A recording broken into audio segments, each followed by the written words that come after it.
अजित पवारांनी उपमुख्यमंत्री पदाची शपथ घेतली आणि त्यानंतर झालेल्या मंत्रिमंडळ विस्तारात अनेक कठोर निर्णय घेत छगन भुजबळांसारख्या अनुभवी नेत्यांना मंत्रिपदापासून दूर ठेवलं, तर इंद्रनील नाईक यांच्यासारख्या नवख्या चेहऱ्याला मंत्रिपदाची संधी दिली। अर्थात सध्या भुजबळांना मंत्रिमंडळात स्थान न दिल्यानं अनेक वादांना तोंड फुटलंय, पण तो वेगळा विषय। त्यावर दुसऱ्या एखाद्या व्हिडिओत आपण चर्चा करूयात। पण सध्या चर्चा ती इंद्रनील नाईकांची।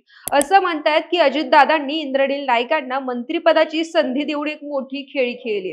अजितदादांनी आपल्या या खेळीतून भाजप आणि शिवसेना शिंदे गटाला धक्का देण्याचा देखील प्रयत्न केलाय। तर तो कसा? इंद्रनील नाईकांना अजितदादांनी मंत्रिमंडळात का घेतलंय? चला तर मग पाहूया आजच्या या व्हिडिओच्या माध्यमातून। पण त्यापूर्वी एक महत्त्वाची सूचना, तुम्ही जर आमच्या चॅनलला सबस्क्राइब केलं नसेल तर सबस्क्राइब करून घ्या। तसंच नोटिफिकेशनचं बटन दाबायला विसरू नका, जेणेकरून तुम्हाला अशाच प्रकारच्या व्हिडिओची अपडेट्स ही वेळोवेळी मिळत राहील। बारामतीचं पवार घराणं आणि पुसदचं नाईक घराणं या दोन्ही घराण्याचे पूर्वीपासून एकमेकांशी जिव्हाळ्याचे संबंध राहिलेत। एकमेकांना राजकारणात संधी देण्याचा इतिहास या दोन्ही घराण्यांनी चांगलाच जपलाय। त्याबद्दल जर बोलायचं झालं तर 1972च्या विधानसभा निवडणुकीत महाराष्ट्रात काँग्रेसला प्रचंड बहुमत मिळालं। त्यानंतर पुन्हा महाराष्ट्राच्या मुख्यमंत्री पदाची धुरा ही वसंतराव नाईकांकडे आली होती। त्यावेळी वसंतरावांनी पहिल्यांदा शरद पवारांना मंत्री केलं होतं। वसंतरावांनी आपल्याकडे असलेला गृह, सामान्य प्रशासन, राजशिष्टाचार आणि विधिमंडळ कामकाज यासारख्या महत्त्वाच्या खात्यांचं राज्यमंत्रीपद त्यावेळी पवारांना दिलेलं। पुढे शरद पवार हे राज्याच्या राजकारणात एक मोठं प्रस्थ झाल्यानंतर त्यांना नाईकांप्रती आपला सलोखा जपला। 1991 मध्ये राजीव गांधींच्या मृत्यूनंतर जेव्हा पवारांना केंद्राच्या राजकारणात जावं लागलं, तेव्हा त्यांनी वसंतराव नाईकांचे पुतणे सुधाकरराव नाईकांना मुख्यमंत्रीपदी विराजमान केलं। तर सुधाकररावांनी मुख्यमंत्री झाल्यानंतर पहिल्यांदा आमदार म्हणून निवडून आलेल्या अजित पवारांना राज्यमंत्री केलं होतं। आता अजित पवारांनी इंद्रनील नाईकांना राज्यमंत्री पदाची संधी देत नाईक आणि पवार कुटुंबाचा हा वसा पुढे सुरूच ठेवला। असो, आता मूळ विषयाकडे येऊया। तर इंद्रनील नाईकांना मंत्रिमंडळात स्थान देऊन अजित पवारांनी एका दगडात अनेक पक्षी मारले। म्हणजेच इंद्रनील नाईक हे बंजारा समाजातून येतात। सध्याला बंजारा समाजाचा सर्वात मोठा नेता म्हणून संजय राठोड यांच्याकडे पाहिलं जातं।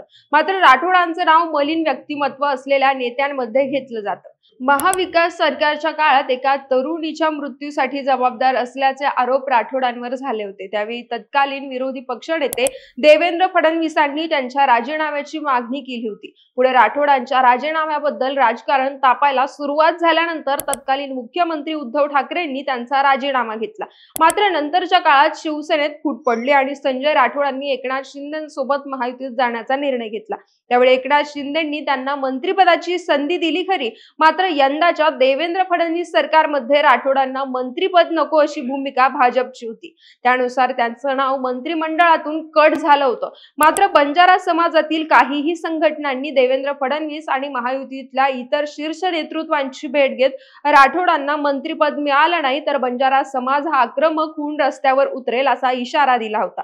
त्यामुळे शेवटच्या क्षणी राठोडांना मंत्रिपद देण्यात आलं। मात्र असं असलं तरी संजय राठोडांची मलिन झालेल्या प्रतिमेचा कुठेतरी फायदा घेऊन आता बंजारा समाजात आणखी एक नेतृत्व तयार करण्याचा डाव हा अजित पवारांनी साधलेला दिसतोय। कदाचित त्यामुळेच त्यांनी इंद्रनील नाईकांना मंत्रिमंडळात स्थान दिलं असावं असं बोललं जातंय। म्हणजेच बघा, बंजारा समाजात नाईक घराण्याबद्दल एक आदर आहे।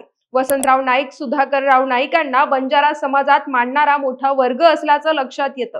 त्यामुळे जर नाईक घराण्यातूनच एखादा नेता समोर गेला तर या ठिकाणी संजय राठोडांच्या बाजूने असलेला बंजारा समाज अजित पवार आपल्या पक्षाच्या मागे उभा करण्यात यशस्वी होऊ शकतात। या व्यतिरिक्त जर पाहायला गेलं तर यवतमाळ जिल्ह्यात महायुतीच्या तीनही पक्षांनी आपली ताकद वाढवण्याचा प्रयत्न सुरू केलाय।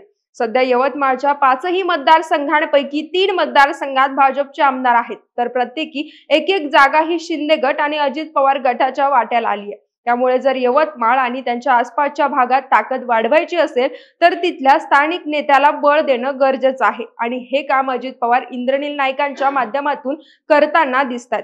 जर आता अजित पवारांचा हाही निशाणा बरोबर बसला तर राष्ट्रवादी काँग्रेस पक्ष, जो प्रामुख्याने पश्चिम महाराष्ट्र, मराठवाडा आणि काही प्रमाणात उत्तर महाराष्ट्राचा पक्ष म्हणून ओळखला जातो, त्याला पश्चिम विदर्भात देखील आपली ताकद वाढवण्यात मदत होईल। तर ही होती काही अजित पवारांची इंद्रनील नाईकांना मंत्री करण्याची समीकरणं। तर यावर तुम्हाला काय वाटतं?